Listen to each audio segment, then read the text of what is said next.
You have to give everything to my son," my mother-in-law shouted when she found out what my mother had left me. When I refused, she started threatening me. Then I just left. After a while, before I entered the apartment, I heard my mother-in-law talking to her husband.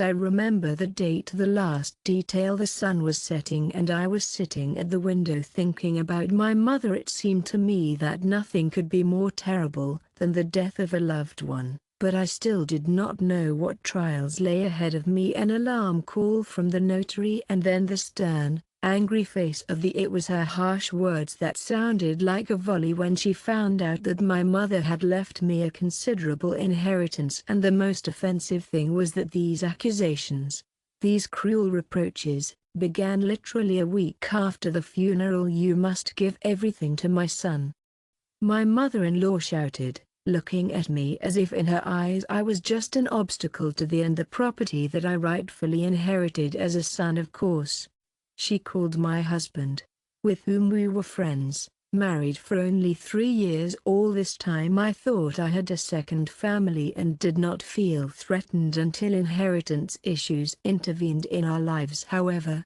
probably from the very beginning a chill has been brewing between us from the first day my husband and I met. He never spoke about his parents with any particular warmth. He only said, "When I met my mother-in-law for the first time, when I first met my mother-in-law, she was tense and polite, and my husband's father was even more dry." But then I decided that it was their character, which could be fatigue, or they were just wary of the new daughter-in-law. And now, looking back, I realized that there was always a certain ambiguity in her gaze, a sweet smile on her lips, but in the eyes of the callous. She did not trust my mother. Yes. From what would we live in another city? I never had much savings, but I often spoke about my mother with love and respect, praising her kindness and sincerity. Perhaps even then, my mother-in-law felt some kind of threat to me. Maybe she was afraid that I would be too independent, but in reality I was always quiet and modest and never had a problem. I did not want to interfere in my husband's family affairs. The only thing I wanted was to be happy, to feel part of the family and to be able to love my husband. But everything changed when my mother died and left me a nice apartment in the capital and a decent amount of money in the bank. At first I didn't understand what to do with this inheritance. Of course I was interested because now I could go to the city centers to open a small business or help him change jobs. But the mother, in her mind, it didn't make sense that I, a provincial woman, should suddenly become financially independent and that her son should be in a subordinate position. They say, what if I leave him? What if I spend it all on what? Her son will be left with a broken trough. And I just experienced the most terrible grief in my life. I was not interested in thoughts of how to quickly arrange real estate. I just wanted to be in silence, survive the loss, collect my thoughts. But my mother-in-law burst into our house and started from the threshold. "Demand documents for the apartment. Make out with my boy immediately. Otherwise I swear you will regret." These words were said in front of my husband. He did not want to argue, tried to calm her, but she made him understand that he had to listen to her, and I saw how confused he was, how uncertain. He looked at me and then at her. At that moment, my only soulmate, my mother, who had always encouraged me, was confronted with the hatred of a new relative. And my husband stood next to me and did not understand what was happening, or did not want to understand. And that was the worst thing, to realize that I could not count on his absolute support in the end. I could not stand it. I added that my mother had deliberately left everything to me and not to my husband or my mother-in-law, and certainly not for the sake of who. Then I rewrote her will, saying that I would decide for myself how to use what I had. Yes, of course, since we are a family, we can discuss it together, but I will not allow anyone to blackmail and insult me. She called me ungrateful. called me an alien who just walked into her life. She didn't stop there. At the end she said she wasn't going to let it go. I'd never seen her so angry. It seemed like she was going to start hitting me. Why do these people think they can come into my life and tell me how to live and what to do with my mother's inheritance? But the hardest thought was that my husband was standing next to her without objecting. Maybe he was also in shock. But in fact I was left alone with my mother-in-law, who directly implied threats. The next day I threw my phone in my bag and went to visit a friend who lived in another area for a few days. I knew that this was no accident and that it would only get worse if I did not learn how to protect my boundaries. I even began to think about ending the marriage with Tom, but while I was still worried and strangely resentful of my husband because I loved him, I believed that he was not like his mother. Perhaps he had simply collapsed under her intense pressure. A few days later I returned to our apartment, hoping for a conversation without scandal. She came to the apartment before me. She had the keys, because at the insistence of her husband she had once made a duplicate in case she needed urgent help. I did not notice how she was there. I overheard them talking. I heard how she literally set her husband against me. She said that I had profited from my mother's death. She accused me of tricks, as if I had planned everything in advance. Surely she was making a fuss so that her mother would leave the apartment for her. Her mother-in-law assured her, "Look, son, this woman can leave you at any time and stay with the money, and you will be on her parcels if we don't do as I say." I didn't hide. My mother-in-law just gave me a cold look. Haha, she came back. "Well, that's fine, let's discuss it when you're ready." My husband was silent and looked at the floor. My heart was pressed because I was hoping for an alliance that love would overcome distrust, but I didn't have the strength to conduct a dialogue in the aggressive way my mother-in-law knew how to communicate. I said that if they continue to press me, I'm going to have to leave. I said that if they continue to press me, I will have to leave completely. Even then, I warned that I would not allow myself to be manipulated, that the inheritance was something that belonged to me by law, and besides, my mother had specifically registered me as the sole heir. If you have doubts, let's find out, but forcing me to sign something against my will is simply unacceptable, I said. And my mother-in-law threw an insulting remark, "Soon you won't have a choice, honey," and it sounded like a threat when I heard it. I seriously thought about what the police can do and what the police can do. It's her words against mine. No physical violence. There had been no violence yet, only innuendo. My husband could confirm my mother's story and make me look like a brawler. I felt a wild mixture of horror and confusion in my heart, but I knew I couldn't go on like this and I decided to leave. I said I would temporarily live in my mother's apartment to sort out my thoughts. So this is what it means to be my own mistress. Yes, my mother-in-law shouted after me, and I saw how my husband sighed, but did not even try to stop me. At that moment I realized that deep down he did not see anything wrong with me copying property. Perhaps it was profitable for him, because he had long dreamed of having his own business, how to invest money. But he did not have enough capital. The first days in a new place were strange. I found myself in an apartment that I had inherited and that I had not yet managed to live in. It still held the smells of my mother, her old photos. At the same time, I was afraid that my mother would find out that I was living in her apartment and that I was afraid of her. I was afraid that my mother-in-law would come here and break down the door and make a scene. But that did not happen. But my husband called every few days and carefully asked, "When you come back, we have to settle everything. Do you want to think about the documents that Mom wants you to sign?" I asked again, "And what do you think you want?" And he replied, "I just want peace in my family.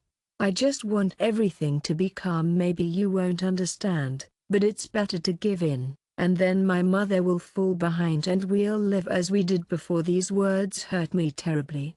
This went on for about a month. At work I could barely hold on,